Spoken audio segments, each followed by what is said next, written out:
5 zones of professional etiquette. Etiquette in today's business environment can be a confusing subject, with differing expectations and evolving norms of behavior.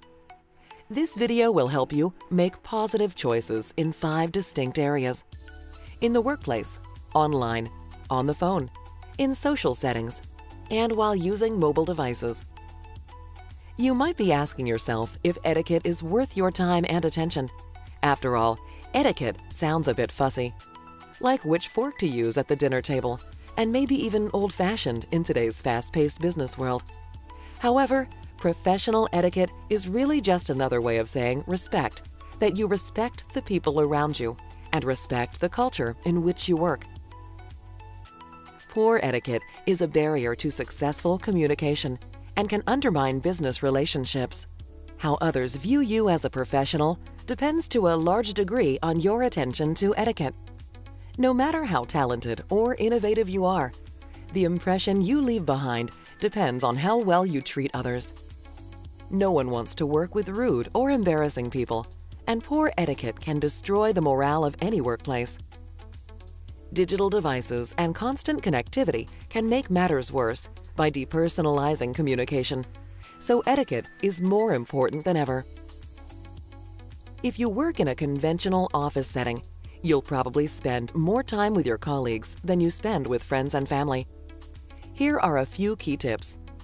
Respect other people's time, such as showing up for work and meetings on time. During meetings and conversations, don't interrupt, even if you need to correct someone. Coarse language and profanity have become more common on social media, but articulate professionals don't need profanity to make a point. Dress appropriately and practice good personal hygiene. Office cultures vary from formal to casual. When in doubt, dress a little more formally or modestly. Respect personal space. Knock before entering offices, and don't barge into someone's cubicle without being invited. Don't gossip. It's a waste of time and often disrespectful to others. Be mindful of noise levels, particularly in open-plan offices. Lastly, keep politics and other volatile topics out of the workplace. When you connect online with colleagues or customers, or whenever you represent your company online and social media, take care to overcome the limitations and risks of digital media. Avoid personal attacks. Don't write anything online that you wouldn't say to someone in person. On social media and in email or other communication, don't hijack threads by taking over a conversation someone else started. To avoid confusion, follow the basic expectations of spelling, punctuation, and capitalization. Practice safe digital hygiene to avoid infecting your company's systems with malware.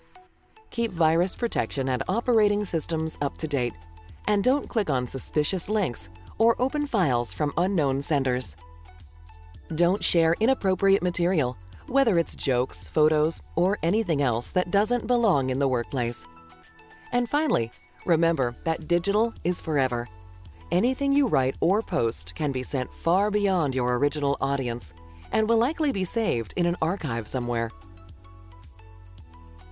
Whether you're talking on a landline or a mobile phone, follow these points for more effective communication. Be conscious of how your voice sounds. Remember that your voice has to do the work of the facial expressions, hand gestures, and other nonverbal signals you can use while talking in person. Be courteous when you call. Ask the other party if this is a good time to talk. Convey a positive, professional attitude when you answer the phone. Make your callers feel welcome. Use voicemail and unified communication features to help callers. If you never check your voicemail, try to deactivate it, or at least let callers know not to leave messages. And be considerate when you leave voicemail messages by being as brief as possible. From casual lunches with your team to formal dinners with clients, you will likely spend some time in public as a representative of your company. The most important point to remember is that you are in fact representing your company in these situations. Don't say or do anything in public that you wouldn't say or do in the office. When introducing yourself, briefly describe your role in the organization. When introducing others, Help them ease into a conversation by sharing a bit of information about one or both parties. Choose foods that are easy to eat. You don't want to be wrestling a lobster while trying to discuss business. Be conscious of the balance between social and business discussion. If others appear to want to have a more social chat, don't force the conversation toward business and vice versa. And be careful with alcohol consumption. In general, don't order a drink if senior managers or your customers aren't drinking. And always limit how much you drink. Mobile devices present a unique set of etiquette questions. Whether you're using them for voice calls or as computing devices, here are some helpful points. Avoid loud, obnoxious, or inappropriate ringtones. Mute your phone in meetings or whenever it will interrupt others. Don't take or make calls where it will disrupt others. Don't take pictures or video without asking permission. Some people are hesitant to have their pictures taken, and there can be legal ramifications in some settings or situations. Don't use voice input in a way that disrupts others. Don't use your device during meals or when others are talking. Although this is accepted behavior for some people, others consider it rude. Don't use your device to take notes during meetings unless this is accepted practice in your company. Take a cue from managers or senior colleagues.